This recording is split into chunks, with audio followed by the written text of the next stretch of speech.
Mahkamah Konstitusi. Berbicara Mahkamah Konstitusi maka tidak lepas dari kaitan isu yang sedang heboh di akhir tahun 2024 dan kebetulan memasuki pesta pemilu. Sosok Gibran, Jokowi dan Anwar Usman menjadi sorotan karena oleh mereka, makna dari Mahkamah Konstitusi telah dirubah oleh orang-orang menjadi Mahkamah Keluarga atas putusan MK yang menjadikan Gibran menjadi cawapres. Saja, saya nggak berani membantah atau menyanggah. Ilmu saya masih dikit, Mbak, itu aja. Dan kalau saya memang ini udah stylemu lah, kalau saya memang anak ingusan, ya nggak usah takut sama saya, nggak usah takut sama manuver saya, gitu loh. Lalu, apakah MK itu, dan bagaimana sejarah berdirinya MK di Republik Indonesia, dan seberapa penting MK bagi berdirinya negara?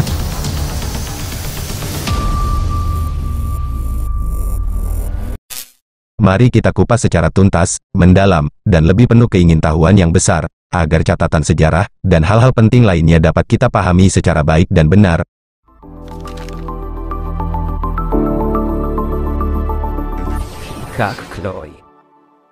Mahkamah Konstitusi Republik Indonesia. Mahkamah Konstitusi Republik Indonesia, disingkat MKRI atau orang lebih senang menyebutnya MK. Mahkamah Konstitusi adalah lembaga tinggi negara dalam sistem ketatanegaraan Indonesia yang merupakan pemegang kekuasaan kehakiman bersama-sama dengan Mahkamah Agung. Berbicara sejarah MK, maka berbicara juga di masa awal kemerdekaan.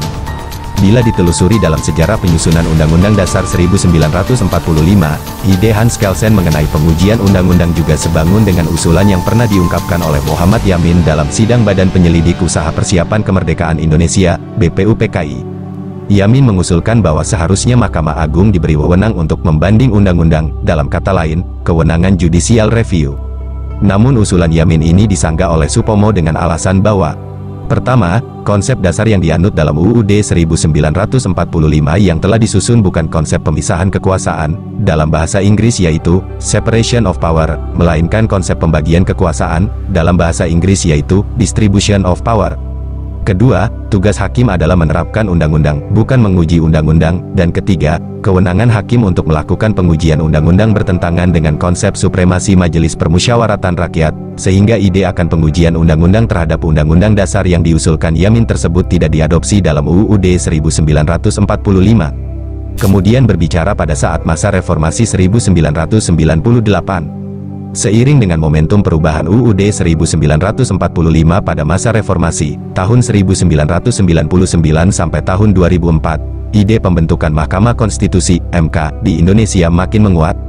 Puncaknya terjadi pada tahun 2001 ketika ide pembentukan MK diadopsi dalam perubahan UUD 1945 yang dilakukan oleh MPR, sebagaimana dirumuskan dalam ketentuan pasal 24 ayat 2, dan pasal 24C UUD 1945 dalam perubahan ketiga. Lebih mendalam lagi, perihal masa pembentukan dasar hukum. Selanjutnya, untuk merinci dan menindaklanjuti amanat konstitusi tersebut, pemerintah bersama MPR membahas rancangan undang-undang tentang Mahkamah Konstitusi. Setelah dilakukan pembahasan beberapa waktu lamanya, akhirnya RUU tersebut disepakati bersama oleh pemerintah bersama MPR dan disahkan dalam sidang paripurna MPR pada tanggal 13 Agustus tahun 2003. Pada hari itu juga, UU tentang MK ini ditandatangani oleh Presiden Megawati Soekarno Putri dan dimuat dalam lembaran negara pada hari yang sama, kemudian diberi nomor UU nomor 24 tahun 2003 tentang Mahkamah Konstitusi, lembaran negara tahun 2003 nomor 98, tambahan lembaran negara nomor 4316. Ditilik dari aspek waktu, Indonesia merupakan negara ke-78 yang membentuk MK dan sekaligus sebagai negara pertama di dunia yang membentuk lembaga ini pada abad ke-21. Tanggal 13 Agustus tahun 2003 inilah yang kemudian disepakati para hakim konstitusi menjadi hari lahir MKRI. Melanjutkan, pembahasan masa penetapan hakim konstitusi. Bertitik tolak dari UU nomor 24 tahun 2003, dengan mengacu pada prinsip keseimbangan antar cabang kekuasaan negara, dilakukan rekrutmen hakim konstitusi yang dilakukan oleh 3 lembaga negara, yaitu MPR, Presiden dan MA. Setelah melalui tahapan seleksi sesuai mekanisme yang berlaku pada masing-masing lembaga tersebut, masing-masing lembaga mengajukan 3 calon hakim konstitusi kepada Presiden untuk ditetapkan sebagai hakim konstitusi. MPR mengajukan Profesor, Dr. Jimli Asidiki, SH, Letjen, TNI, Purnawirawan, Haji, Ahmad Rustandi, SH dan Idewa Gede Palguna, SH, MH. Sedangkan Presiden mengajukan Profesor Haji Ahmad Syarifuddin Natabaya, SH, LLM, Profesor Haji Abdul Mukti Fajar, SH, MS dan Dr. Harjono, SH, MCL. Sementara EMA mengajukan Profesor Dr. Haji Muhammad Laika Marzuki, SH, Sudarsono, SH dan Marwarar Siahaan, SH. Pada tanggal 15 Agustus tahun 2003, pengangkatan Hakim Konstitusi untuk pertama kalinya dalam sejarah ketatanegaraan Indonesia ditetapkan dengan keputusan Presiden nomor 147/M tahun 2003 yang dilanjutkan dengan pengucapan sumpah jabatan para Hakim Konstitusi di Istana Negara pada tanggal 16 Agustus tahun 2003. Setelah mengucapkan sumpah, para Hakim Konstitusi langsung bekerja menunaikan tugas konstitusionalnya sebagaimana tercantum dalam UUD 1945. Pembahasan kelanjutan di dalam masa pemantapan kelembagaan. Dalam melaksanakan tugas konstitusionalnya, para Hakim Konstitusi membutuhkan dukungan administrasi aparatur pemerintah, baik yang bersifat administrasi umum maupun administrasi justisial. Terkait dengan hal itu, untuk pertama kalinya dukungan administrasi umum dilaksanakan oleh Sekretaris Jenderal MPR. Oleh sebab itu, dengan persetujuan Sekretaris Jenderal MPR, sejumlah pegawai memberikan dukungan terhadap pelaksanaan tugas konstitusional para Hakim Konstitusi. Sebagai salah satu wujudnya adalah Kepala Biro Majelis MPR, Janejri M. Gafar, ditetapkan sebagai pelaksana tugas, PLT, Sekretaris Jenderal MK sejak tanggal 16 Agustus tahun 2003 hingga tanggal 31 Desember tahun 2003. Kemudian pada tanggal 2 Januari tahun 2004, Presiden Megawati Soekarno Putri menetapkan Anak Agung Oka Mahendra, SH sebagai Sekretaris Jenderal MK definitif. Dalam perkembangannya, Oka Mahendra mengundurkan diri karena sakit, dan pada tanggal 19 Agustus tahun 2004 terpilih Janejri M. Gafar sebagai Sekretaris Jenderal MK yang baru menggantikan Oka Mahendra. Sejalan dengan itu, ditetapkan pula Kepaniteraan MK yang mengemban tugas membantu kelancaran tugas dan wewenang MK di bidang administrasi justisial. Panitera bertanggung jawab dalam menangani hal-hal seperti pendaftaran permohonan dari para pemohon, pemeriksaan kelengkapan permohonan, pencatatan permohonan yang sudah lengkap dalam buku registrasi perkara konstitusi, hingga mempersiapkan dan membantu pelaksanaan persidangan MK. Bertindak sebagai pelaksana tugas, PLT, Panitera mendampingi PLT. Sekjen MK adalah Marcel Bucari, SH yang di kemudian hari secara definitif digantikan oleh Dr. Andus Haji Ahmad Fadlil Sumadi, SH, MHAM. Lintasan perjalanan MK selanjutnya adalah pelimpahan perkara dari MA ke MK, pada tanggal 15 Oktober tahun 2003, yang menandai mulai beroperasinya kegiatan MK sebagai salah satu cabang kekuasaan kehakiman menurut ketentuan UUD 1945. Mulai beroperasinya kegiatan MK juga menandai berakhirnya kewenangan MA dalam melaksanakan kewenangan MK sebagaimana diamanatkan oleh Pasal 3 Aturan Peralihan UUD 1945. Setelah bekerja penuh selama 5 tahun, Hakim Konstitusi periode pertama, tahun 2003 sampai tahun 2008, telah memutus 205 perkara dari keseluruhan 207 perkara yang masuk. Perkara-perkara tersebut meliputi 152 perkara pengujian undang-undang disingkat, PUU, 10 perkara sengketa kewenangan lembaga negara disingkat, SKLN, dan 45 perkara perselisihan hasil pemilihan umum disingkat, PHPU. Periode pertama Hakim Konstitusi berakhir pada tanggal 16 Agustus tahun 2008. Dalam perjalanan sebelum akhir periode tersebut 3 Hakim Konstitusi berhenti karena telah memasuki usia pensiun, berdasarkan Pasal 23 Ayat 1, huruf C UU MK. Usia pensiun Hakim Konstitusi adalah 67 tahun, yakni Letjen TNI Purnawirawan Haji Ahmad Rustandi, SH yang kemudian diganti oleh Profesor Dr. Muhammad Mahfud MD, SH, Profesor Dr. Haji Muhammad Laika Marzuki, SH yang posisinya diganti oleh Dr. Haji Muhammad Alim, SH, MHAM, dan Sudarsono, SH yang kedudukannya diganti oleh Dr. Haji Muhammad Arsyad Sanusi, SH, MHAM. 3 nama yang baru menggantikan tersebut sekaligus meneruskan jabatannya sebagai Hakim Konstitusi untuk periode kedua, tahun 2008 sampai tahun 2013. Di periode kedua ini, 6 Hakim Konstitusi lainnya terpilih Profesor Haji Abdul Mukti Fajar, SH, MS untuk yang kedua kali, Profesor Dr. Ahmad Sodiki, SH dan Profesor Dr. Maria Farida Indrati, SH yang diajukan Presiden. Kemudian Profesor Dr. Jimli Asidiki, SH untuk yang kedua kali, dan Muhammad Akil Mohtar, SH, MH yang diajukan DPR. Sementara MA mengajukan kembali Marwarar Siahaan, SH yang sebelumnya telah menjadi Hakim Konstitusi periode pertama. Dengan demikian di periode kedua MK terdapat 3 nama lama dan 6 nama baru. Akan tetapi dalam perkembangannya, Profesor Dr.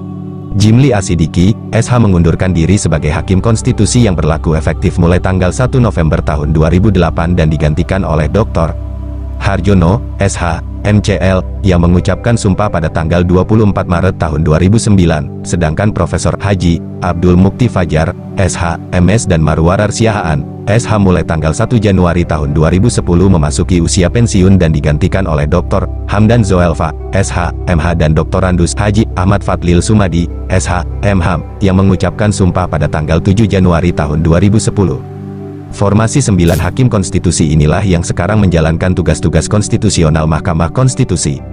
Setelah 9 Hakim Konstitusi mengucapkan sumpah di Istana Negara pada tanggal 16 Agustus tahun 2003, belum ada aparatur yang ditugaskan memberikan pelayanan dan dukungan terhadap pelaksanaan tugas para Hakim Konstitusi. Demikian pula belum ada kantor sebagai tempat bekerja para Hakim Konstitusi. Pada saat itu, alamat surat menyurat menggunakan nomor telepon seluler Profesor Dr. Jimli Asidiki, SH. Lebih mendalam tentang masa pemenuhan sarana dan prasarana, keterbatasan sarana dan kurangnya dukungan teknis bagi pelaksanaan tugas-tugas Hakim Konstitusi merupakan persoalan yang menjadi prioritas untuk diselesaikan dengan segera. Setelah melalui pembahasan di kalangan Hakim Konstitusi, akhirnya diputuskan dua hal. Pertama, meminta bantuan tenaga dari Sekretariat Jenderal MPR RI untuk memberikan dukungan administrasi umum dan MA untuk tenaga administrasi justisial. Kedua, menyewa ruangan di Hotel Santika yang terletak di Jalan KS Tubun, Selipi, Jakarta Barat, untuk dijadikan kantor sementara. Tidak lama kemudian, MK berpindah kantor dengan menyewa ruangan di Gedung Plaza Sentris di Jalan Hari Rasuna Said, Kuningan, Jakarta Selatan, tepatnya di lantai 4 dan lantai 12A. Namun, ruangan yang tersedia bagi MK di Plaza Sentris masih jauh dari memadai. Karena keterbatasan ruang tersebut, para pegawai MK berkantor di lahan parkir kendaraan yang disulap menjadi ruang kantor modern. Seiring dengan itu, Ketua MK mengangkat Janejri M. Gafar sebagai PLT, Sekjen pada tanggal 4 September tahun 2003 dan pada tanggal 1 Oktober tahun 2003 memenangkan Marcel Bucari, SH sebagai PLT, Panitra. Meskipun sudah memiliki kantor, keterbatasan saran masih menjadi persoalan bagi MK. Selama berkantor di Hotel Santika dan Plaza Sentris, MK harus meminjam Gedung Nusantara 4, Pusaka Loka, Kompleks MPR DPR, salah satu ruang di Mabes Polri dan salah satu ruang di kantor RRI sebagai ruang sidang karena belum memiliki ruang sidang yang representatif. Hal ini tentu saja menjadi hambatan bagi mobilitas kerja para Hakim Konstitusi sekaligus ironi bagi lembaga negara sekaliber MK yang mengawal konstitusi sebagai hukum tertinggi di negeri ini. Karena itu, ketika merumuskan cetak biru, membangun Mahkamah Konstitusi sebagai institusi peradilan konstitusi yang modern dan terpercaya, gagasan pembangunan gedung MK mendapat penekanan tersendiri.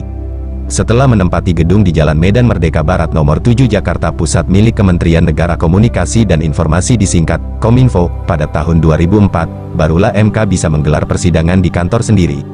Meski demikian, ruangan dan fasilitas yang tersedia di gedung tersebut masih belum memadai, terutama ketika MK harus menangani perkara yang menumpuk dan membutuhkan peralatan-peralatan canggih sebagaimana terjadi pada pemilu 2004. Ketika melakukan pemeriksaan perkara perselisihan hasil pemilihan umum legislatif 2004, ruang persidangan yang ada di gedung MK tidak mencukupi sehingga MK meminjam ruang di gedung RRI yang terletak tidak jauh dari kantor MK. Begitu juga ketika harus menggelar persidangan jarak jauh, MK harus meminjam ruang dan fasilitas telekonferensi. Selanjutnya mengenai kewajiban dan wewenang Mahkamah Konstitusi. Pasal 24 ayat 2 UUD 1945 menyatakan, kekuasaan kehakiman dilakukan oleh sebuah Mahkamah Agung dan badan peradilan yang berada di bawahnya dalam lingkungan peradilan umum, lingkungan peradilan agama, lingkungan peradilan militer, lingkungan peradilan tata usaha negara, dan oleh sebuah Mahkamah Konstitusi. Berdasarkan ketentuan tersebut, Mahkamah Konstitusi merupakan salah satu pelaku kekuasaan kehakiman selain Mahkamah Agung. Kekuasaan kehakiman merupakan kekuasaan yang merdeka untuk menyelenggarakan peradilan guna menegakkan hukum dan keadilan. Dengan demikian, Mahkamah Konstitusi adalah suatu lembaga peradilan, sebagai cabang kekuasaan yudikatif, yang mengadili perkara-perkara tertentu yang menjadi kewenangannya berdasarkan ketentuan UUD 1945. Berdasarkan pasal 24C ayat 1 UUD 1945 yang ditegaskan kembali dalam pasal 10 ayat 1 huruf A sampai dengan DUU 24/2003, kewenangan Mahkamah Konstitusi adalah menguji undang-undang terhadap UUD 1945, memutus sengketa kewenangan lembaga negara yang kewenangannya diberikan oleh UUD 1945, memutus pembubaran partai politik, dan memutus perselisihan tentang hasil pemilihan umum. Mengenai pimpinan Mahkamah Konstitusi, Ketua Mahkamah Konstitusi dipilih dari dan oleh Hakim Konstitusi untuk masa jabatan 3 tahun.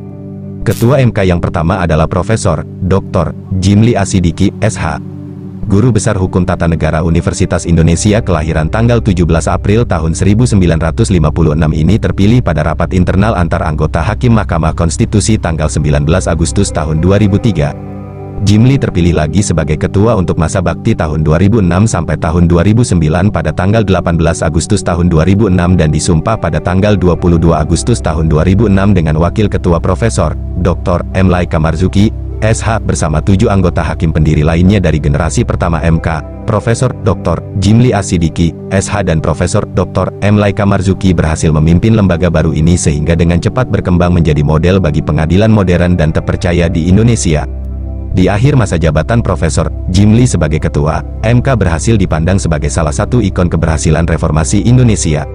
Atas keberhasilan ini, pada bulan Agustus tahun 2009, Presiden menganugerahkan Bintang Mahaputra Utama kepada para hakim generasi pertama ini, dan bahkan Bintang Mahaputra Adi Pradana bagi mantan Ketua MK, Profesor Jimli Asidiki. Selama 5 tahun sejak berdirinya, sistem kelembagaan mahkamah ini terbentuk dengan sangat baik dan bahkan gedungnya juga berhasil dibangun dengan megah dan oleh banyak sekolah dan perguruan tinggi dijadikan gedung kebanggaan tempat mengadakan studi tur. Pada tanggal 19 Agustus tahun 2008, Hakim Konstitusi yang baru diangkat untuk periode tahun 2008 sampai tahun 2013, melakukan pemilihan untuk memilih ketua dan wakil ketua MK masa bakti 3 tahun berikutnya, yaitu tahun 2008 sampai tahun 2011 dan menghasilkan Muhammad Mahfud MD sebagai ketua serta Abdul Mukti Fajar sebagai wakil ketua.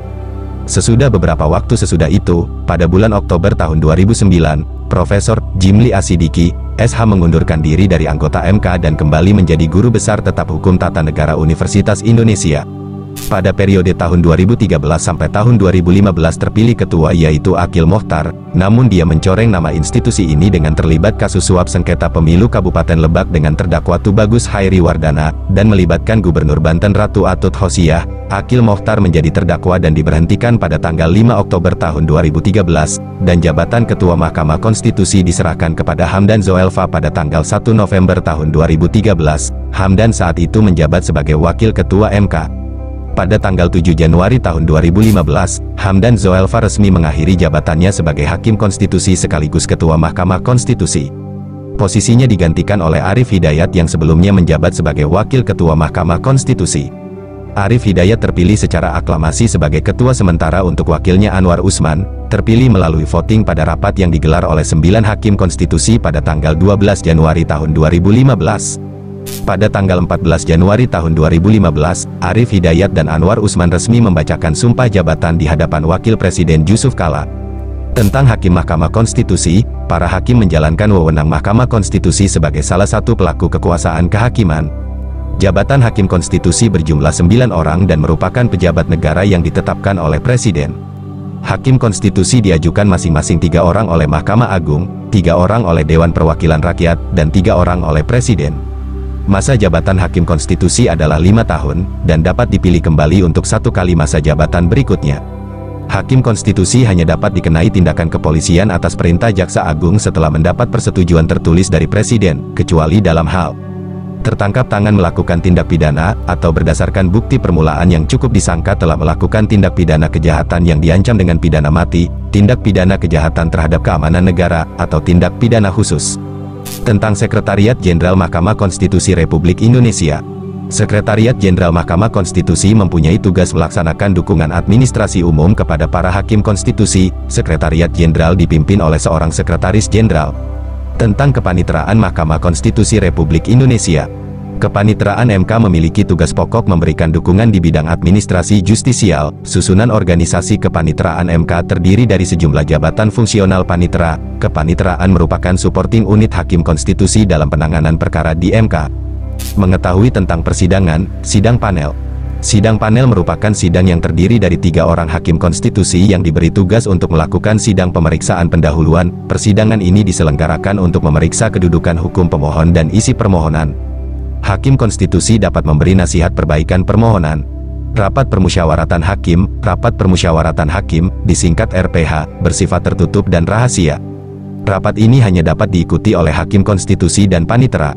Dalam rapat inilah perkara dibahas secara mendalam dan rinci serta putusan MK diambil yang harus dihadiri sekurang-kurangnya 7 hakim konstitusi. Pada saat RPH, Panitera mencatat dan merekam setiap pokok bahasan dan kesimpulan. Sidang pleno adalah sidang yang dilakukan oleh Majelis Hakim Konstitusi minimal dihadiri oleh 7 hakim konstitusi. Persidangan ini dilakukan terbuka untuk umum dengan agenda pemeriksaan persidangan atau pembacaan putusan. Pemeriksaan persidangan meliputi mendengarkan pemohon, keterangan saksi, ahli dan pihak terkait serta memeriksa alat-alat bukti. Tentang anggaran, sebagai lembaga negara pelaku kekuasaan kehakiman, pelaksanaan tugas-tugas MK berikut aktivitas dukungan yang diberikan oleh Sekretariat Jenderal dan Kepanitraan MK dibiayai oleh Anggaran Pendapatan Belanja Negara disingkat APBN. Dalam setiap tahunnya, MK mendapat anggaran berdasarkan dokumen isian pelaksanaan anggaran, DIPA atau Rencana Kerja dan Anggaran Kementerian, Lembaga, disingkat RIKKL.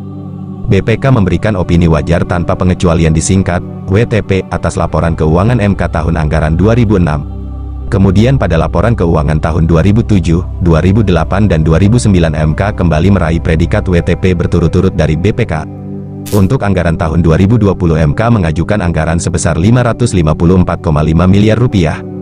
Tentang media, pada tahun 2008, MK meluncurkan layanan penyedia konten televisi di bawah nama MKTV, singkatan dari Mahkamah Konstitusi TV. MKTV diluncurkan oleh Ketua MK Jimli Asidiki, CEO Jawa Post Group Dahlan Iskan, Menkominfo Muhammad Nuh, anggota One Team Press Adnan Buyung Nasution, dan Direktur Utama JPMC Imawan Mashuri sekaligus meramaikan hari ulang tahun MK yang kelima. MKTV pada awalnya bekerja sama dengan JPMC.